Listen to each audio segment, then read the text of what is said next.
Welcome to the Masculine Psychology Podcast, where we answer key questions in dating, relationships, success, and fulfillment, and explore the psychology of masculinity.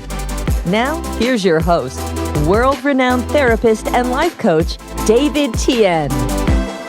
Welcome to the second episode of the Masculine Psychology Podcast. I am your host, David Tian.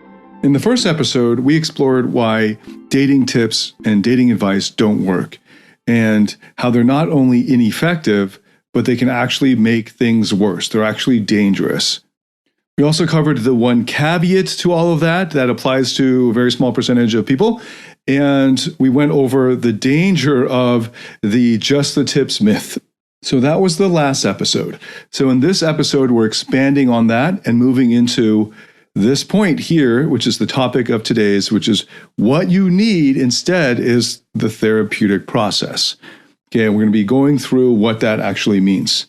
If you don't apply or go down the therapeutic road, then instead what awaits you is a lot of frustration. And you might have already been experiencing this by trying to follow all of these tips online. And one of the points I didn't mention in the last episode was that not only are these tips ineffective and potentially dangerous, but there's so many of them. The proliferation of them, the explosion of all of these tips is astounding and can be overwhelming. And I understand that this generation now that's going through dating advice online can't decide which tips to apply. And this is a whole other problem and a whole other reason why it's important not to get lost in that road of trying to just get random tips and staying at that surface level where you're just attending to surface level symptoms and not going to the deeper root issues. So that's what we're going to be covering today, that in fact, what you need instead are therapeutic processes that get to the root of the problem, that go deep enough to the source and origin of why these issues are a problem in the first place. So the bigger context for all of this is the myth of information, this myth that all you need is more information, that the thing that's lacking in having a thriving dating life or in solving your relationship problems is that there's something you don't know. And part of the thing that is lacking, yes, is knowledge, but the knowledge of the information in and of itself is not going to solve the problem. The knowledge is just the first of a dozen steps. Okay, so there's that information, but then in addition, there's application. And that came up in the last episode, that you have to apply the information. And that's often where you can see, it's like a litmus test, whether you need something deeper. And the vast majority of people, of men who are struggling with dating and relationships, will need something deeper. And they can tell right away when they try to apply the tips, whether the tips are good or not, just trying to apply the tips, is there anxiety coming up? Do you feel and sense this neediness? Are there insecurities that are coming up for you? Do you have this self-doubt and there's inner critic in your mind, in your head? Those are all point to something deeper, and information in and of itself will not solve anything. In fact, it just gets you pointed in the right path. So information and application. And then finally, what really matters is your emotions at the level of your unconscious, what's happening in your unconscious. Okay, so don't get sucked into this myth of I just need more information. It's not that you just need more information. You do need more information. You need the right information. But in addition, you need to have the emotional processing that will actually create the change that's necessary in your unconscious. Okay, so now we're going to dive into the 3 points. Got 3 points here for you. And the first point is basically a review of the last episode, which is, so I'm going to go do this pretty quick. Treating surface level symptoms with repressive strategies is obviously a bad thing to do. And that's exactly what tips, tactics, strategies, and techniques tend to do. So the first problem is, like I said in the last episode, they may actually not work. Most of them are bad tips, so they're ineffective. But even if they were to work, if you had to exert effort at getting them to work, practicing them, trying them 10 times, 100 times to in the old pickup artist way of making them work through dint of hard work and perseverance, what you end up doing is simply treating the surface level symptoms with repression. The repression meaning those core insecurities that you had, that neediness, you just shove it down lower beneath the surface, further beneath the surface so they don't get to you, and you cover over them with these coping strategies of trying to be more alpha or being more cool or copying, pasting texts, a response that you looked up online to whatever flirting thing, some test she gave you, that kind of BS, right? Or parodying some line that you read on some blog somewhere about the 7 tips to make women chase you. And having those is actually not authentic expressions of who you are or the thoughts or emotions that you have, but instead are more copy and paste from these dating tips. That will actually create just more repression. You're repressing, in case you don't know what repression is, again, when you're suppressing something long enough, it becomes repressed in your unconscious. So suppression's conscious, repression's unconscious. That's the first point. Treating surface level symptoms with repressive strategies are going to be the result of applying dating tips. So dating tips will lead to simply treating surface level symptoms with repressive strategies. And then the second point is the thing that's being repressed that needs to be addressed is your toxic shame. So toxic shame is at the root of these core insecurities. What is toxic shame?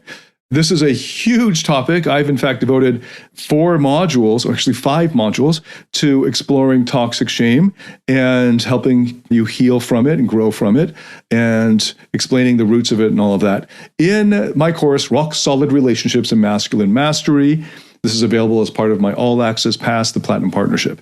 So in that course, I go in depth, which is going to be something around 12 to 15 hours of material, of seminar, and meditative exercises to help you grow and heal through your toxic shame. So just real quick here, again, just as a caveat, this is just a real quick, very short summary. The much more detailed version of that is in that course, Rock Solid Relationships. So what is toxic shame? Toxic shame can be boiled down to a belief, an ingrained belief that's deep in you that you are not enough. The belief being, I am not enough. Not that my behavior was not good or that this attempt at doing something failed, but that I am not good enough. I am the failure. It is the difference between externalizing something that could be improved versus internalizing it is that you are the thing that's the problem. You are the thing that's not good enough. So that's the root of toxic shame. This belief that at the core of it is this rock solid conviction that I am not enough. And the reason why that's so scary, and it might be obvious to you to think I am not enough that seems bad. But the reason why that's actually so bad is because of this other belief that's even deeper than that if I am not enough, then I will not be loved. Or if you were to combine those, and this is what I call the twin terrors, the twin fears of being not enough and not being not loved, combine those into I am not good enough to be loved. And that is the core fear that we were born with as newborns. Because in fact, if we were not able to be loved, we would die. We are not capable coming out of the womb of surviving on our own without help from others, especially adult others, especially a mother with breast milk or some kind of milk. Because as a newborn, you can't even eat normal food. And in addition, you need skin-to-skin contact and all kinds of other things. In fact, that time of our lives, we're incredibly vulnerable. So it makes sense that in our DNA, there would be this fear. Now, as we grow up, if we don't have the right type of parenting, and the vast majority, at 90% or more of all of us, had suboptimal parenting, that we would then develop these coping strategies to deal with that. And it's normal. I want to normalize this for all of us. It is normal to bear toxic shame. The question isn't whether you have toxic shame or not. Very, very likely you have it, and that you've been living with it for years and decades. The question is, what are you going to do about it? Are you growing through it? Are you in the process of healing and becoming stronger as a result? And a part of that process is accessing powerful parts of you that are seductive and can attract the right woman for you naturally. That's down the road in this process, downline. Right now, we're just getting into it, and that's seeing the source of the issue, which is toxic shame, this core belief that I am not enough, and if I am not enough, I will not be loved. And that's why it's so dangerous, because it actually relates to our survival. This feels like life and death. When you're confronted with this belief, finally, that, oh my God, maybe I'm not enough, and therefore I will not be loved. And you won't think of it probably in those words explicitly, but that's the feeling of it. The feeling will be like life and death.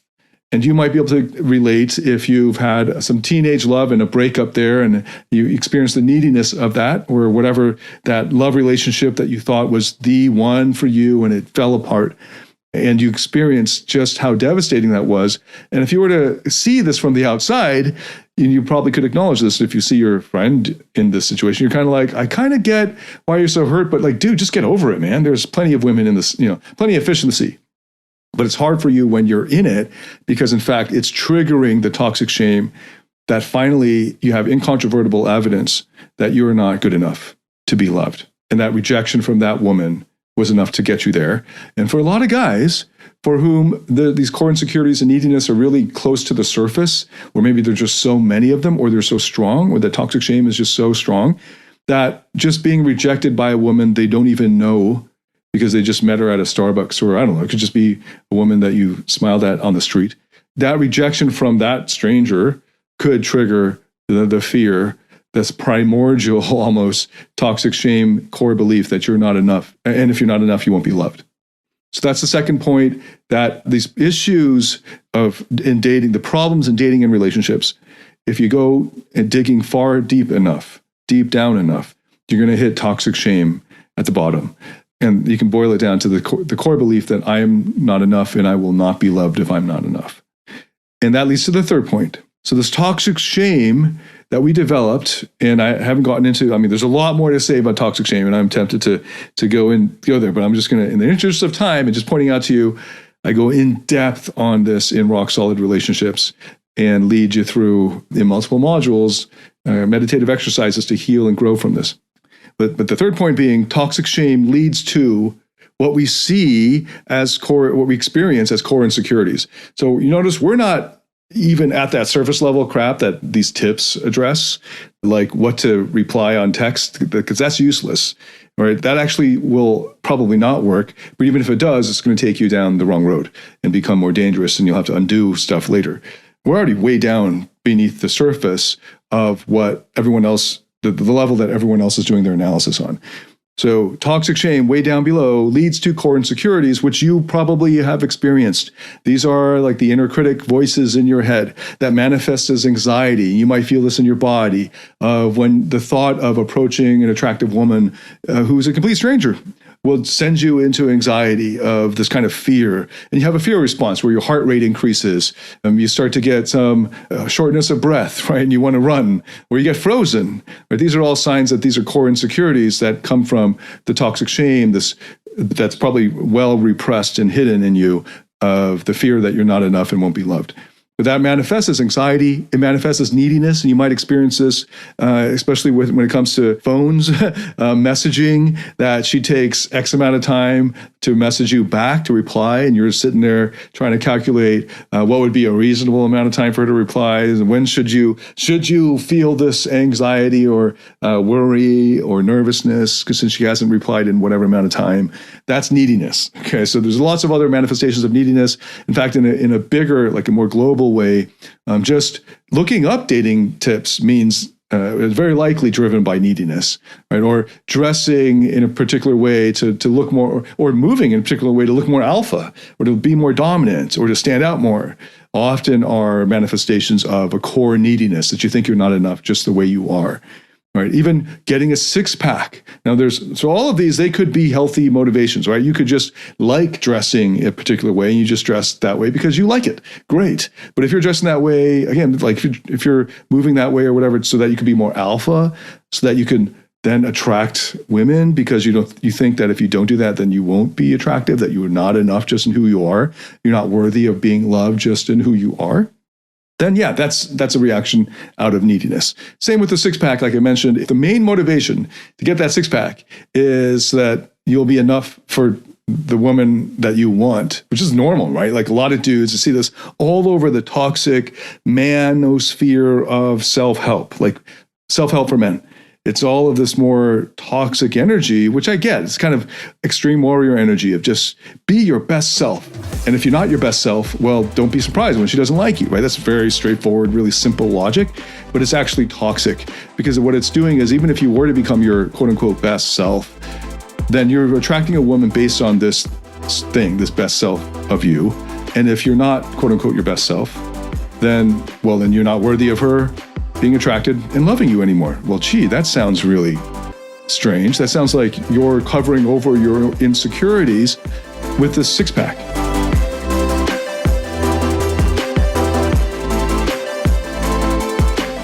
Do you struggle in your interactions with women or in your intimate relationship? Are fear, shame, or neediness sabotaging your relationships or attractiveness? In my Platinum Partnership Program, you'll discover how to transform your psychological issues, improve your success with women, and uncover your true self. Get access to all my current and future online courses by applying for the Platinum Partnership today at davidtianphd.com/platinum. Right, and what if you get into an accident and can't work out anymore, or there's a pandemic and you can't get to the gym, the six-pack is a little easier to maintain in a pandemic, but maybe you got these big muscles that it's harder to maintain without heavy weights. And now you come out deflated and now you're not worthy anymore. And that's part of that. Even at the global level, there's neediness. And obviously on the interaction level of conversations, there's lots of obvious neediness. Right? When you write long paragraphs back to her as texts in response to her one-line sentence or one word or one emoji as an obvious example of neediness. Right? So those are more obvious levels of surface level symptoms of the neediness that if you trace it far back enough, that feeling of neediness can be traced back to your core insecurities, which come from the toxic shame. The neediness comes ultimately from an inability to meet your own needs. The reason that neediness is there versus the way that the pickup artists and other toxic man's advice approaches it, which is, they'll say, X behavior is needy, don't do X. Right? That's a super simple level of advice. But in fact, what really should be done is to figure out what needs are not being addressed there. So if she pulls back, do you feel like your need for significance and for certainty are not being met? And then ultimately your need for feeling enough and your need for love are not being met. And as long as you're trying to get her to meet your needs, you're always going to be in this situation where your own happiness and fulfillment and peace and calm is at the mercy of her, something outside your control. And it's just a cycle. So it might be that she does reply in that span of time that would make you feel comfortable. Well, then you haven't addressed the core neediness. You've just papered over it with a compliant woman. And instead, what you need to do is to discover the needs that are unmet by you and then learn how to meet your own needs. That comes down the line, but that's part of the therapeutic process, understanding your needs and then learning how to meet them yourself. Ideally, the only surefire way of doing this is through your higher self or your true self. It also manifests, this toxic shame leads to core insecurities, which also manifests as discomfort with vulnerability because of fear.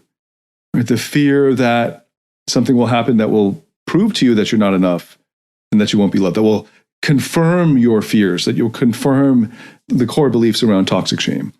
And that's why it's better not to even go there for these parts that are so afraid.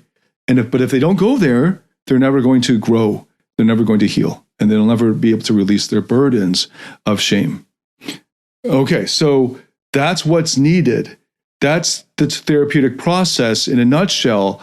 I haven't walked you through the brass tacks of it, but that's the bigger picture, which is instead of treating the surface level symptoms with repressive strategies, which is what tips and dating advice does, and that's the first point, instead of that, it addresses the core issue, which is toxic shame, which is the second point. The toxic shame and cashing that out as the core beliefs that I'm not enough, and that if I'm not enough, I won't be loved. And then that leads to the third point, that toxic shame leads to core insecurities, which manifest as anxiety, as neediness, as discomfort with vulnerability, as this fear in our unconscious about going there to our vulnerable places. Okay, so that's a recap of the 3 points that I want to share about the bigger idea here, which is that what you need is therapeutic processes. And I want to just wrap up with a story of a client. I'll call him Paul. And Paul came to us came to our company for coaching early on when we were doing more dating coaching. This is several years ago. And back then, a lot of more of our content was around the strategies and methods for dating, which makes sense. I mean, several years ago, I didn't understand what I'm sharing now at the depth that I do now, and I'm practicing now.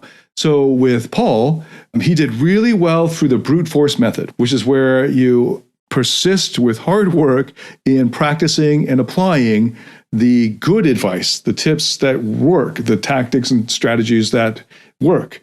And there's nothing wrong in and of themselves with tactics and strategies, right? Just let me address that along the way. Tactics, techniques, strategies.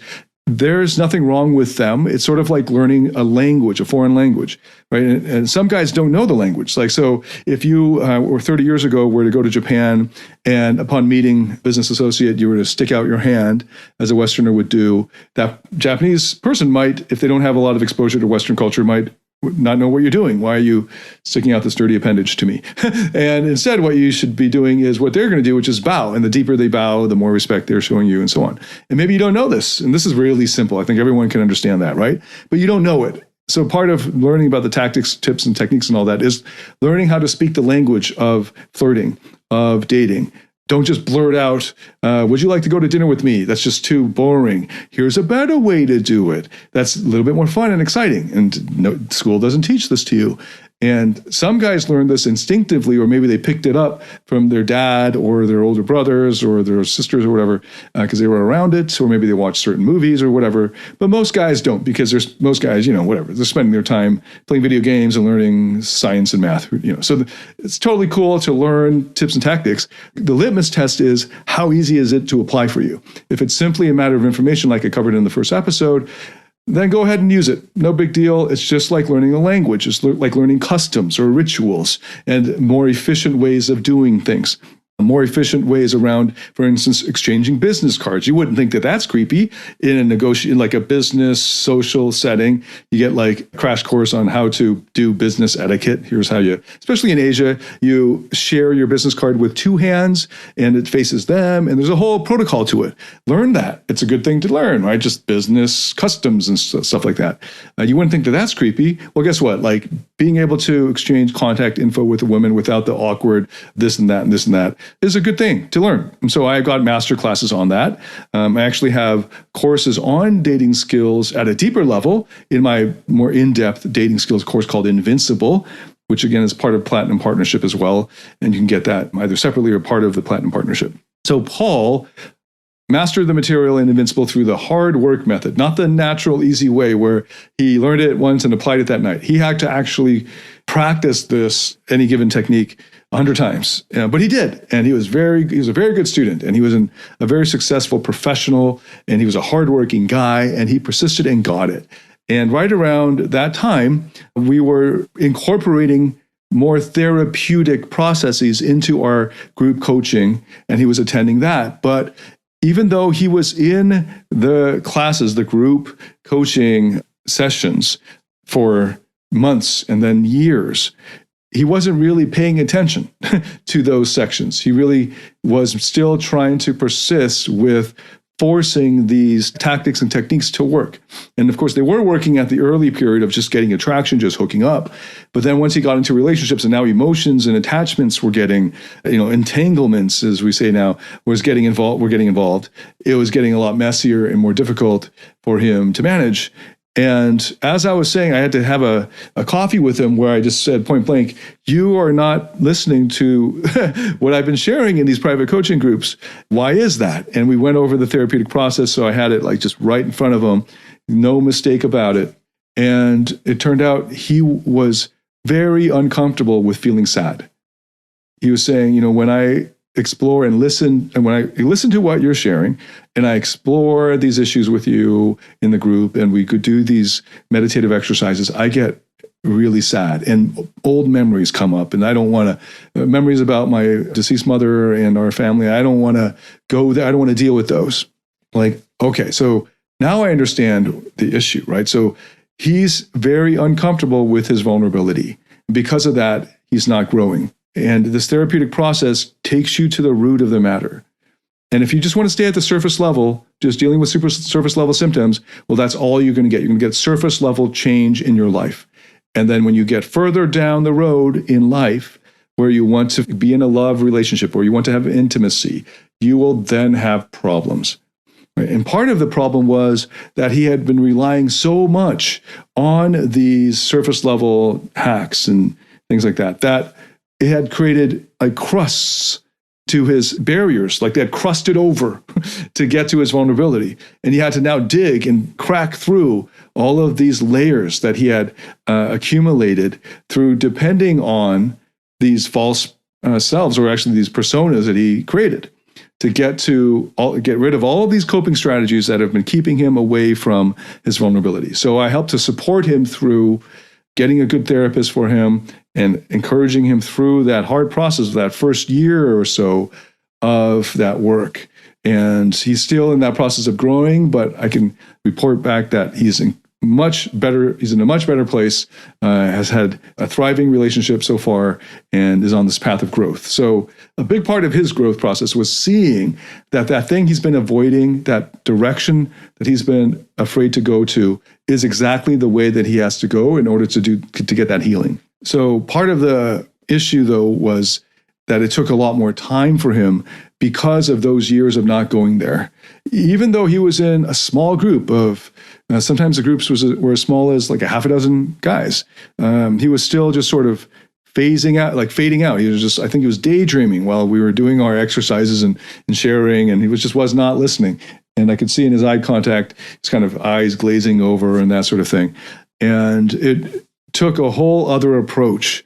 And it then took years of therapy on a weekly and sometimes twice a week for several months to be able to get to the root of the matter. And I want to help you to save that time, also to save the money of like $200 or so, $300 an hour that it would take of years of therapy. And I understand if you think, oh man, that's really slow. I want to encourage you to do that, but to speed it up, to really accelerate your breakthroughs, I've got a whole library of online courses that directly relate to this. And that's a big part of my work of just experimenting and just a laboratory of figuring out, how do I get this transformation for these guys in the most efficient way possible, in the most effective way possible, in the shortest amount of time. So if you're interested in that, go check out our online courses. The Platinum Partnership gives you access to all of them and all future courses. So that's a great option for you to explore. But you can also dip your feet in and test with some of the smaller courses. Okay, so that's today's episode, that what you need is therapeutic processes. In the next episode, I get into how. Okay, now I assent to that, the fact that what I need is therapeutic processes, but how do therapeutic processes work? What are the actual steps? What is it that we actually do in therapeutic processes? That's what I cover in the next episode. So come back to the next episode to get that. And if you liked this episode, spread the word, share the link with your friends. Really appreciate that. Also, let me know any thoughts that you have about this episode or the last and the podcast overall. Thanks so much for listening, and I look forward to welcoming you to the next episode. Until then, David Tian signing out.